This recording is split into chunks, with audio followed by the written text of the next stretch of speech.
Kita mengkaji dari berbagai jenis atau rangkaian tawaf, salah satunya yang tadi kita bahas adalah tentang syarat-syarat dalam bertawaf. Alangkah baiknya setelah mengetahui syaratnya tawaf yang 9, maka perlu kita mengetahui juga tentang sunnahnya dalam melaksanakan rangkaian ibadah tawaf di Baitullah. Walaupun pada dasarnya ketika sunnah ini ketika kita laksanakan, maka akan menjadikan pahala daripada Allah Subhanahu wa taala, tetapi ketika kita tinggalkan tidak akan menjadikan dosa dan tetap saja tawafnya dianggap sah. Tetapi ketika kita melaksanakan ibadah sunnah, kesunahannya tawaf ini kita laksanakan, kita kerjakan, maka akan menambahkan kesempurnaan tawaf kita, akan menjadi pelengkap tawaf kita, agar kiranya tawaf kita menjadi tawaf yang sempurna, tawaf yang Allah kabul, tawaf yang Allah terima. Apa saja dalam kesunahan bertawaf itu sebagai berikut.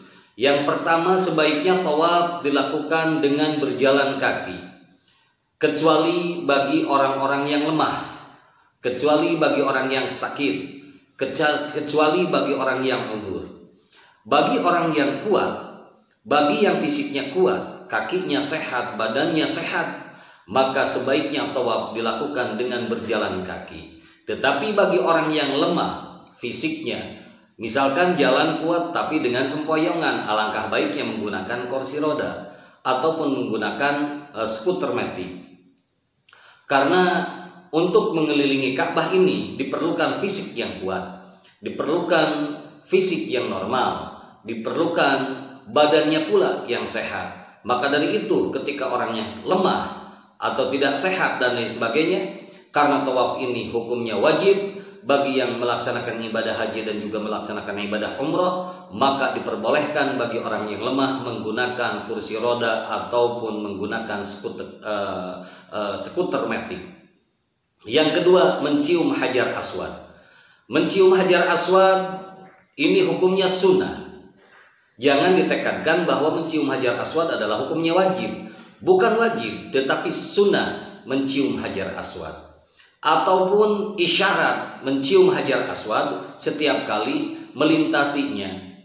Nah, oleh karenanya ketika kita dalam keadaan bertawaf, berusaha semaksimal mungkin, sekeras mungkin, bahkan berbuat kasar, bahkan berbuat zalim, bahkan berbuat jahat demi mencium hajar aswad, itu tidak boleh. Karena mencium hajar aswad ini hukumnya hanya sunnah. Tetapi ketika ada kesempatan untuk mencium hajar aswad, maka ciumlah hajar aswad. Ketika tidak ada kesempatan untuk menciumnya, maka cukup mengusapkannya. Ketika tidak ada kesempatan untuk mengusapnya, maka cukup dengan isyarat melambaikan tangan, dengan cara melambaikan tangan dan mencium tangannya itu. Tidak boleh memaksakan diri, tidak boleh memaksakan sesuatu yang sulit, yang susah demi sesuatu yang sunnah. Walaupun ini sunnah, kita tetap berusaha untuk sampai kita bisa mencium hajar aswad tersebut, tetapi dengan cara tidak boleh zalim terhadap orang lain, berjalan mengalir seperti air. Ketika Allah menghendaki kita mencium hajar aswad, insya Allah ketika Allah mengizinkan kita untuk mencium hajar aswad, maka kita akan bisa mencium hajar aswad. Tetapi ketika tidak, jangan pernah memaksakan sesuatu kehendak, apalagi sampai kita berbuat zalim terhadap orang lain. Yang ketiga yang termasuk sunnah dalam ibadah umroh adalah berjalan cepat saat putaran 1 sampai ke 3 dan 4, 5, 6, 7 baru berjalan kaki biasa. Ini khusus bagi laki-laki, tidak untuk perempuan. Bagi setiap jamaah laki-laki ketika melakukan tawaf pertama, dari putaran pertama 1, 2, dan 3, ini berjalan cepat atau lari kecil, seperti lari anak kecil, lari-lari kecil.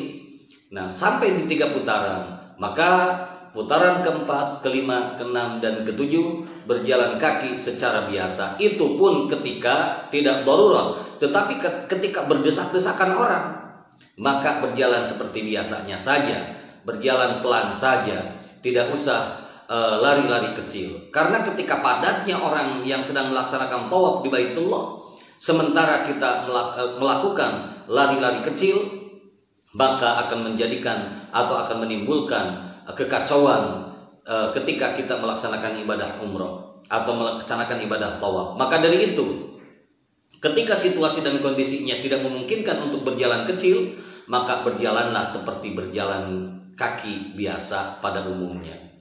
Lalu yang keempat, apa yang termasuk sunnahnya dalam melaksanakan ibadah tawaf di Baitullah, yaitu sholat sunnah 2 rakaat sesudah tawaf di belakang maqam Ibrahim.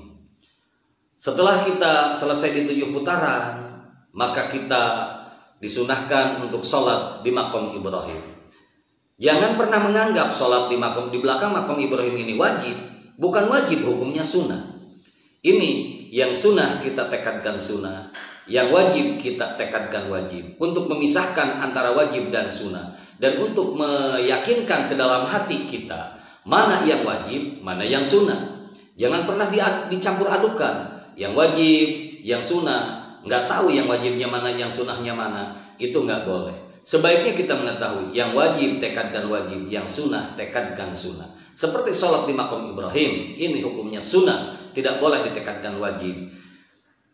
Ikhwanul muslimin wa akhwatul muslimat rahimakumullah. Seperti yang saya sampaikan di awal, walaupun ini sunnah, ketika ada kita kesempatan untuk melakukan, maka lakukanlah. Karena melakukan kesunahan dalam ibadah itu akan menjadikan ibadah tersebut menjadi sempurna. Ketika kita melakukan kesunahan-kesunahan dalam ibadah, maka akan menjadikan pelengkap dalam ibadah itu sendiri. Tetapi ketika dalam keadaan darurat, walaupun kayak seperti mencium hajar aswad lah contohnya, atau kayak berjalan lari-lari kecil lah ibaratnya, dalam keadaan penuh berdesak-desakan demi sebuah mencium hajar aswad yang hukumnya sunnah, kita berbuat sesuatu yang zalim, kita berbuat sesuatu yang kasar, kita apalagi mencelakai orang lain, itu tidak boleh.